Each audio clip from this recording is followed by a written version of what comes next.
Hi, everybody. Welcome to You Are the Operant Power with Gail and Hi from Jane. Hi, Gail. how are you today, Jane? Everything's great. Great, great. All is Good. well. Yeah, good, good. Today we had mentioned in the last video that we did that we'll do one on judgment. So let's talk a little bit about judgment. Any Um, judgment. that seems to be a hot topic and Yes. for good reason, because so many of us, I mean, it's all part of our um, programming, if you want to call it. Like it's right from Adam and Eve. Adam, it's the original sin, Yeah, that's deep. which, yeah, yeah. And Rita Craigwell actually explains this really well. I won't get into it fully. If you want to find out more, you can kind of look her up. But the idea that there could be wrong, that think is this the right decision or is that the right decision? All of that requires you to make a judgment.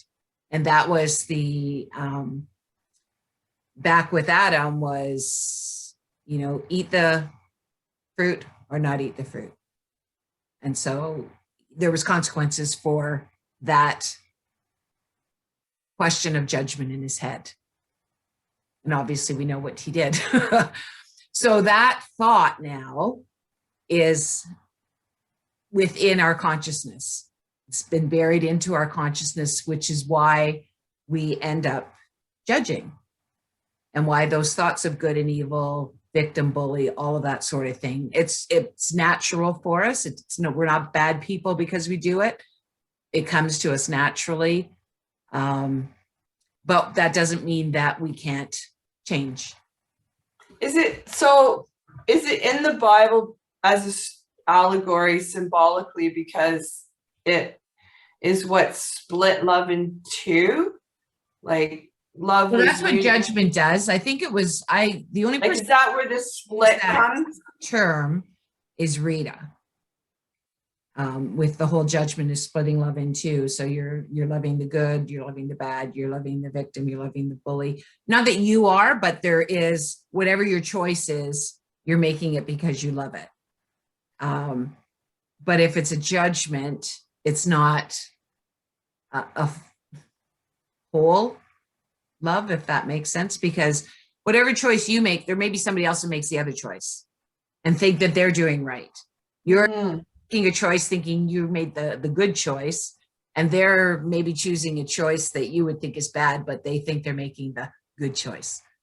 Right. A lot of that in society today with, I'm not even going to mention the things because I hear people are getting thrown off YouTube left, right, and center for using certain words. 9 million people, 9 million videos were erased from YouTube. Yeah, so we don't want We to. don't want to get erased, but We just started. We're just coming up. I find that weird too, but that's a whole other conversation.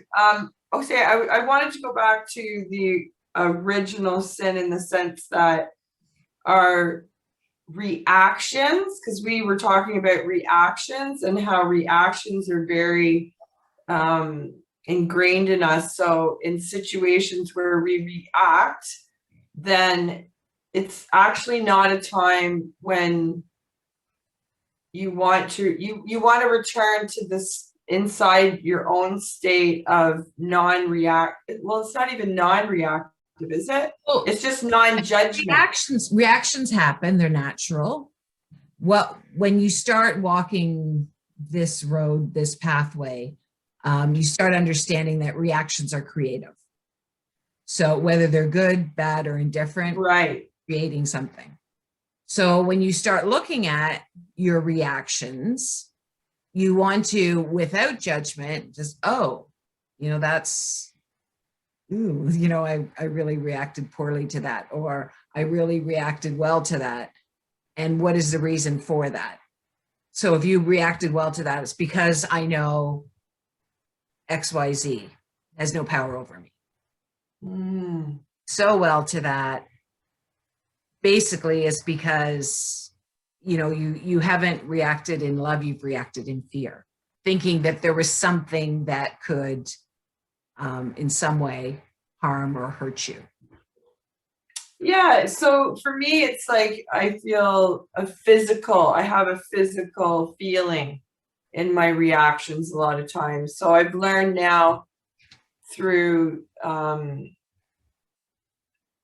realizing that a reaction is very quick and realizing a response may take me 5 seconds or 10 seconds or some sort of like going back into your arc, I guess, like going back in, even though this flood of information is coming at you, whether it's coming from the media, another person, a situation, something inside of you, it's like, okay, go back, relax, think, breathe. It's very, very helpful.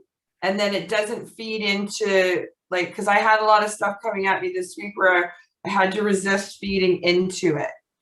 So I sat back and I went back to my powerful place, which is I love these people and I want to make sure whatever my response is love. And my reaction doesn't seem to be automatically love, if that makes sense. So, and that's all that is doing is telling you what state of mind you're in. Because once you may react to things, and it's fine. Your natural reaction is fine. Like right. Creative, and it's creating, that benefit you in your life because they come from that place of love. I mean, we're not total losses. There is things that are okay that we react and that's okay. But what we're looking at is our reaction splitting love into, is it making a judgment of something? Or is it's really more, for me, it's almost like an understanding. Like you don't really think that way anymore to me. To me, that's not thinking that I can relate to. So I know that you're better than that. I know that you don't really think that way. You think this way. And again, coming from a love perspective as opposed to a good or bad victim, bully, good, evil, that sort of thing. Okay, so is that thought based in the thought that if we are all one and we are all love and like connected, that it's that lifting ourselves up when we say to ourselves, even the other doesn't think that way, thinks, appears that way. They're an aspect of you. They're a thought or a belief of you that's being projected back to you.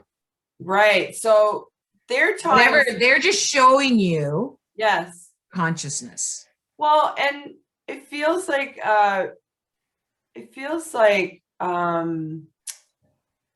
it's a different kind of energy in that moment where if you react, you get it back and then you're in this kind of like back and forth. It's almost like you said, if it splits it in two, one person's on one side and the other person's on the other side, if you're making a judgment rather than a response, because I feel like a response is that, hey, you've got what you've got, I've got what I've got. If you're me pushed out, I definitely need to know where I stand about this. So maybe even that's the purpose of them showing up in your life with whatever it is that they're believing or doing, or right, which is difficult to accept a lot of times. It's the acceptance of that, because a lot of times it non-judgmentally foreign. Yeah, it feels very foreign. So you might get something that's foreign to you where you're like, oh, like I just wasn't even in that realm of thinking, so I guess the cautionary sort of place to go with that is to be, where does love reside here? Like in questioning what I want to say to the other person or do, it's like, well, where does love come into this? Like, I love this person. So do I need to just think about them being in a good place, all is well?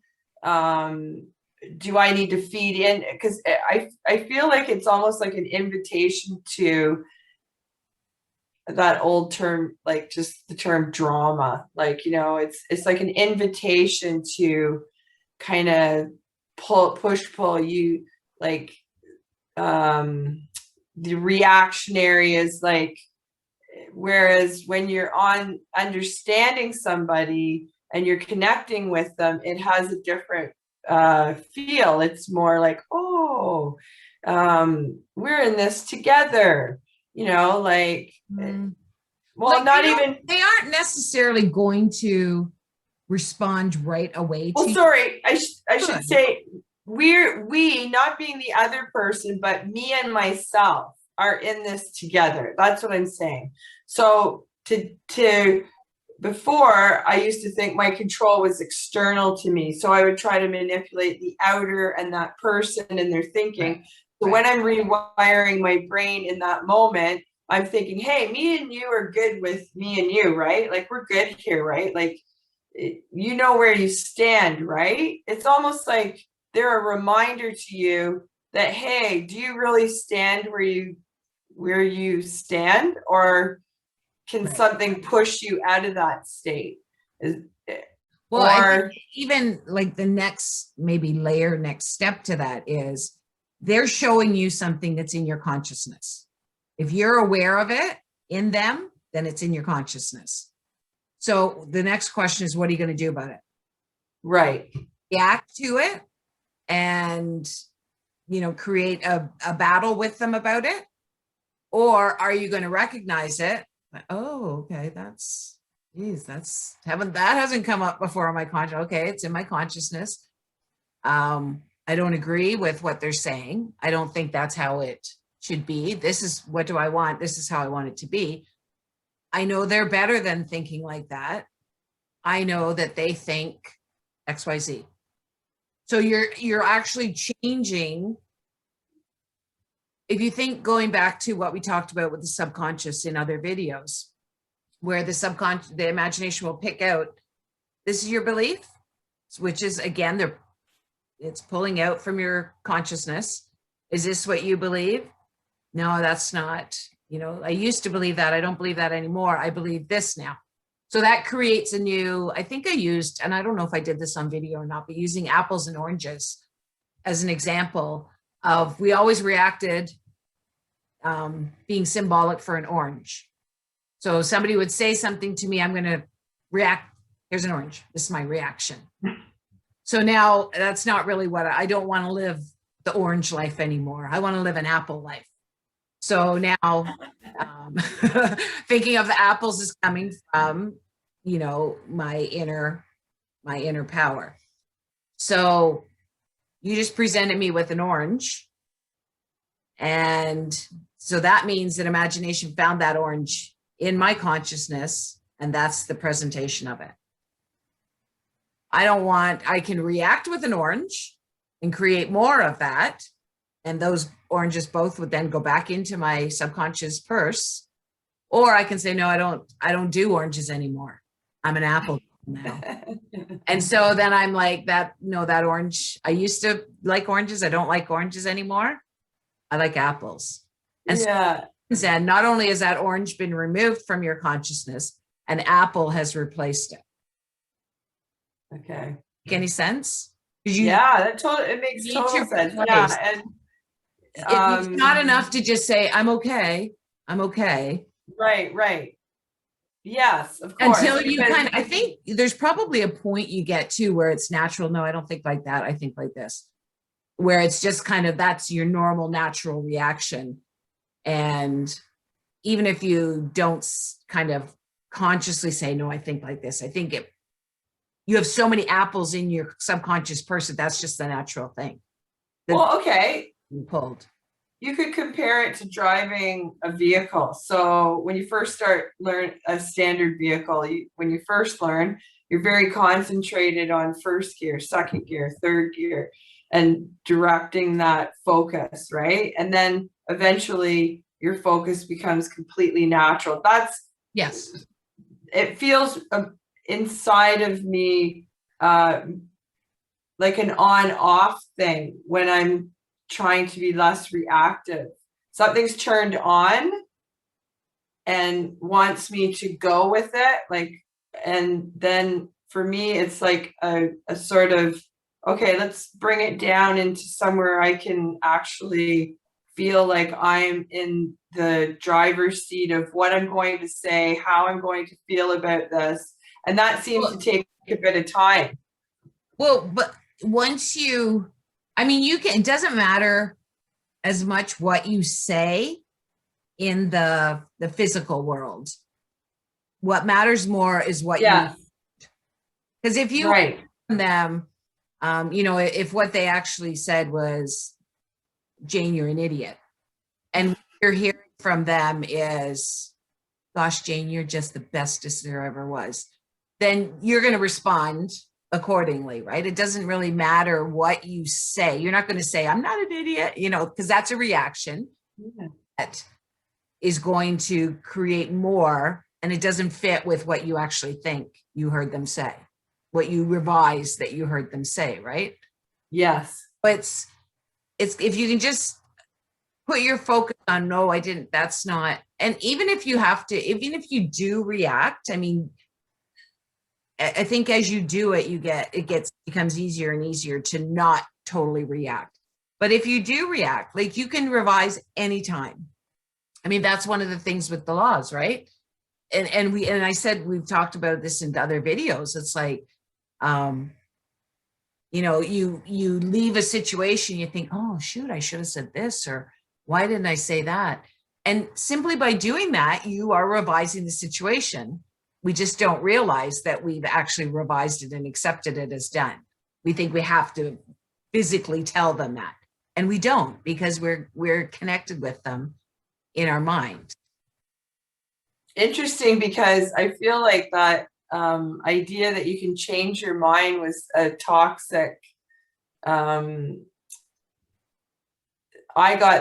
shouldn't say toxic. I got the opposite when I was trying to figure things out. I'd often be told, well, once you choose, like, that's it. Like, it comes Well, with see, all that's this, judgments, right? right? I mean, judgments are all over. Like, and I mean, life. if you think about That's it, a story too, that you don't need to hang on to, change it right now. And it's no, but I'm saying once I started to realize, okay, well, if I'm in charge of the story, I heard somebody say you should look down at, like as if you're outside of yourself and look at yourself, and you're writing a script or a play or a movie, and write your movie as if you're writing it for yourself as the character in the movie. And what kind of a movie would you want to write? What kind of a vision would you have for yourself? Versus Neville actually uses that you're the writer, director, actor, and producer. You play all of them. And would you make it boring? Like, you're sitting in a corner and there's no characters in your, like, how would you make it? Would you have, like, well, it would be up to the individual, maybe. Right. And so you may not be boring to someone else. And see, that's right. That's judgment. That's right. So what you think is boring may be just peaceful to someone else. Okay. Well, there's a lot of talk about in the coaching space about success. You hear success a lot. You hear about, you know, if you don't do A, B, C, and D in your life, you're pretty much, you know, not a very well,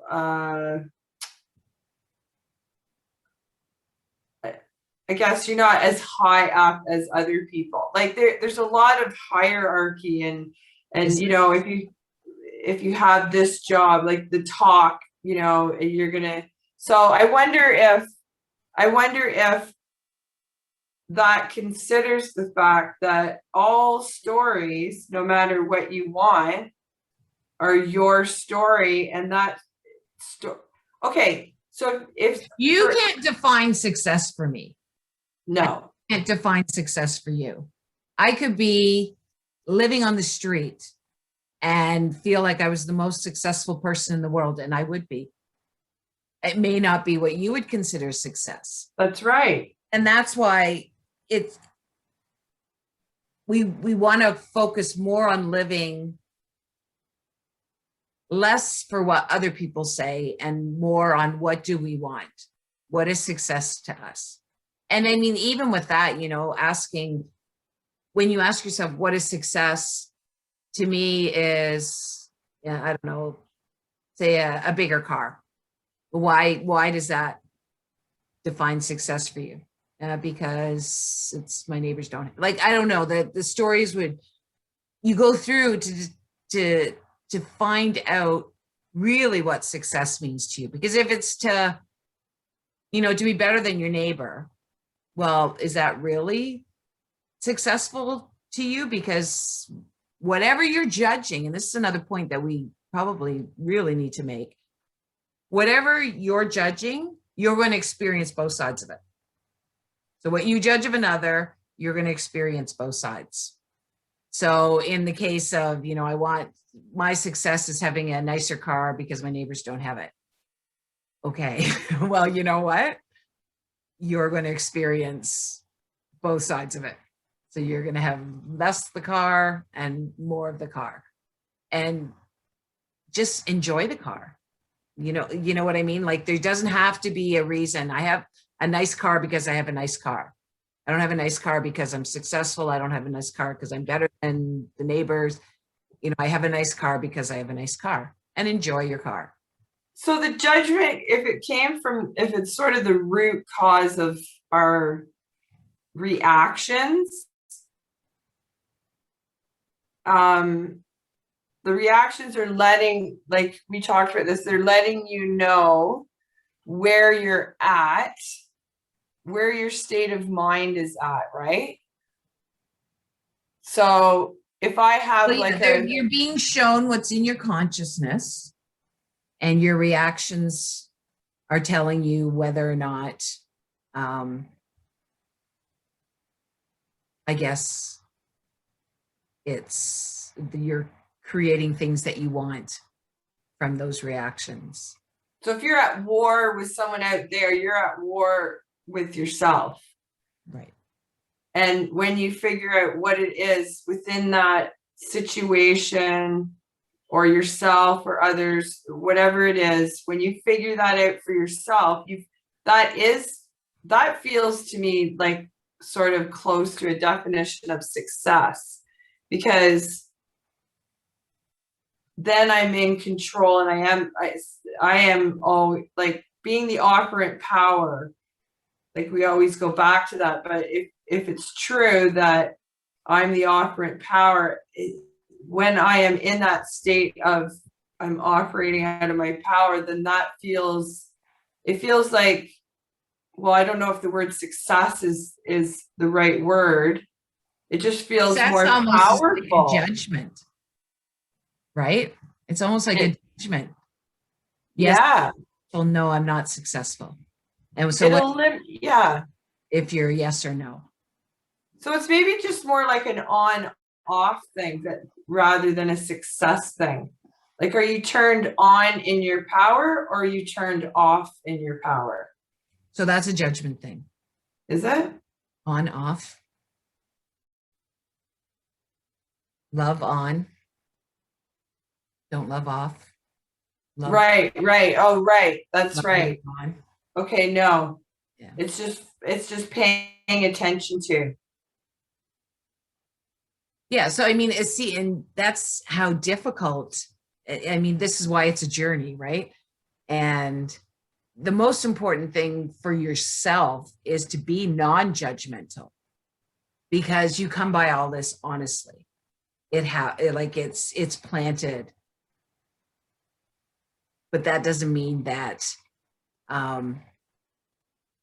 you can't change. And life does get better when you stop judging. You notice, you know, that people around you are different, and life is not so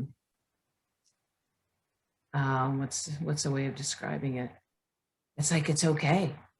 Doesn't matter what's going on because I'm okay. I'm feel peace within because you know that whatever's thrown at you, you can accept or not accept. No, no. Yeah, I'm good with that. And then that's what you're creating, whatever your reactions and response or reaction is the same, right? It's sometimes easier to response is what, the kind of reaction that you would like to have, reaction being, that one that you don't really want to have that's creating the stuff you really don't want to experience. But really, I mean, they're both the same. Yeah, so I guess it's judgment also in like social media. It seems like a place where a lot of that might naturally happen. Everywhere, every day in your head it happens. You don't have to go anywhere and you can hear judgments in your head. Yeah. Yeah, like it's just a part of our experience. And once we have an understanding of it, then we can change our experience by understanding how we are creating our experience. And judgment is part of that. Right. And it's kind of like when we were first figuring things out, we had to decide, do I pick this or that? Like it's a natural evolution as you pick more and more that you start to discern what it is you're picking or being even aware that you're picking. So like when you're a child and they use that example, oh, you touch the hot element, you're going to know you have to use your judgment to figure out how to make it through the world when you're first figuring out the world. And then as you're making more like experience, is that what you mean? Yeah. Experience. So the experience is giving you the ability to own your own power, I guess, because if it's hot, it's you that's deciding, oh, I don't want to do that again, even though it was out there in the objective world. Subjectively, you're going, oh, that was good, that wasn't, that was good, that like, and eventually you're starting to get some sense of,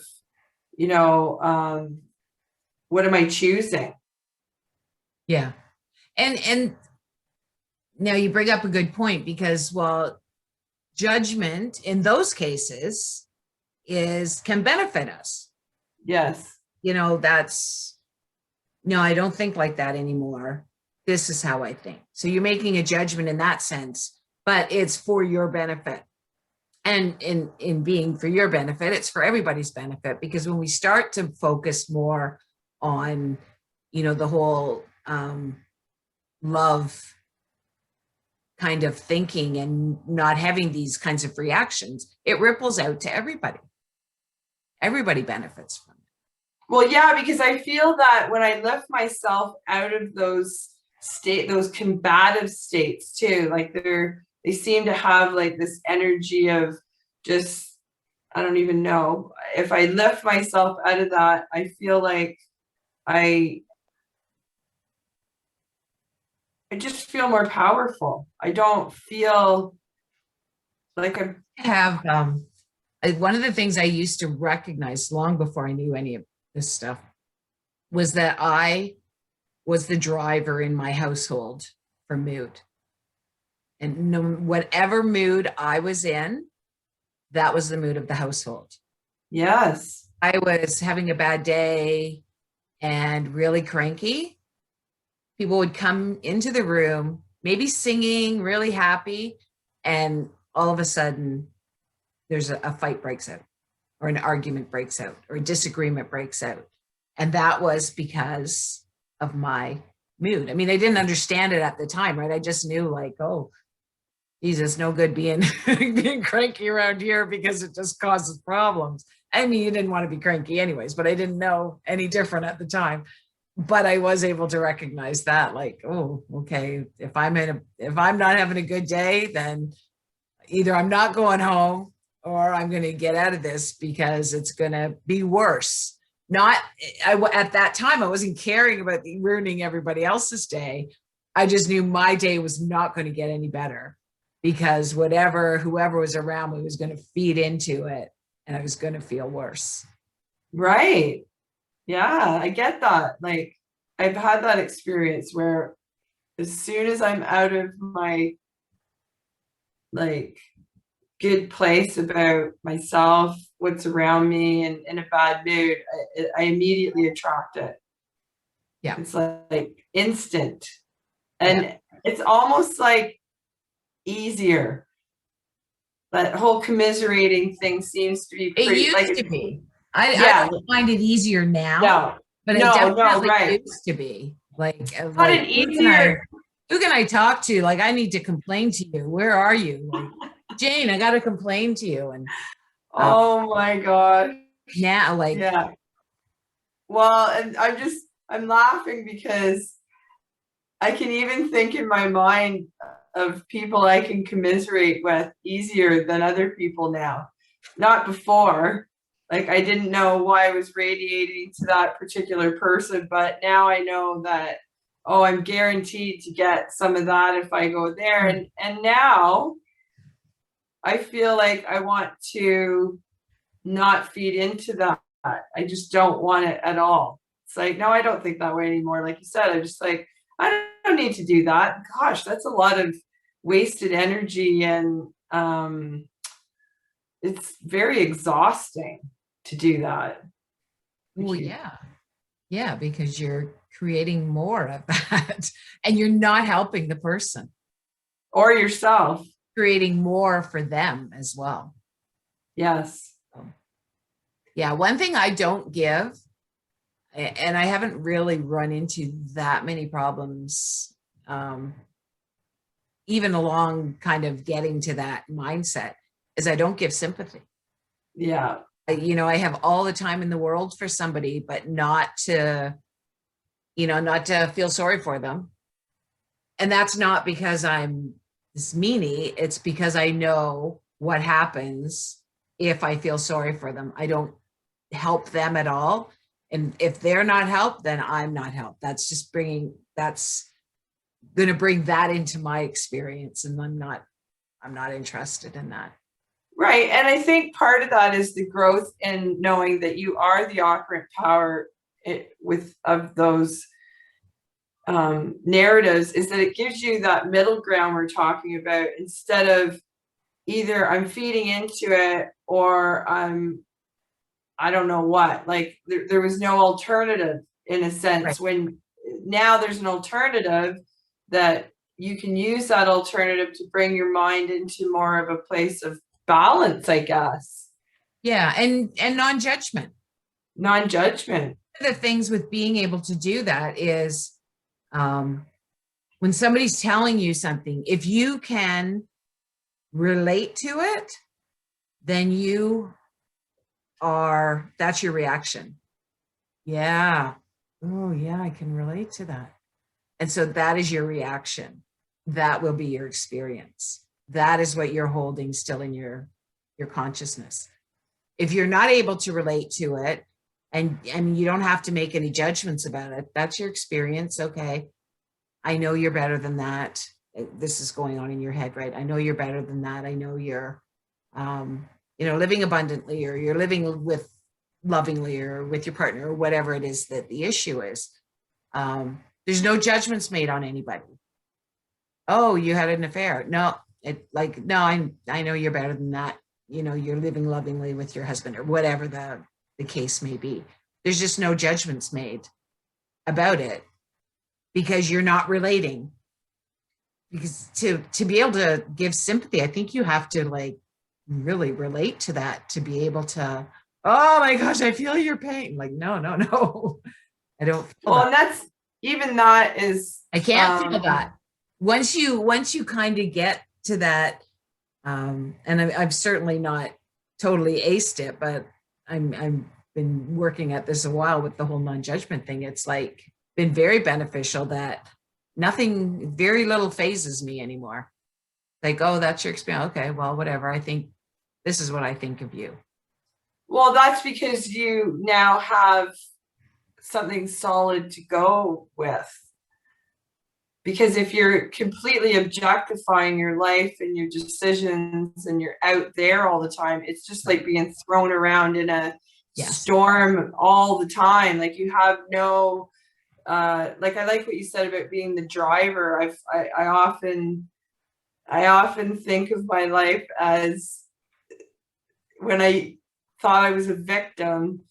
Now I look at it and realize I was sitting in the passenger seat expecting this other person to drive my life and my decisions, and laugh. Like I'm laughing now because I was supposed to be in that driver's seat the whole time, not like, oh yeah, I'll drive once in a while. And you were. Even yeah. And you were. That's the funny thing. Yeah. Didn't know that you were. Yes. So imagination was actually driving, but you were the one that was feeding imagination. Yeah. Crazy. Yeah. Yeah. Anyways, okay. Probably we were doing so well with the shorter videos. I don't know. Well, it's a little bit longer, but maybe people will get some benefit from the longer one. Hopefully. Okay. Well, thanks everybody for joining us. Please like, subscribe, share. Any questions, just leave them down below, and we'll talk to you soon, Jane. Yeah. Have a great day. Thanks. Bye. Bye.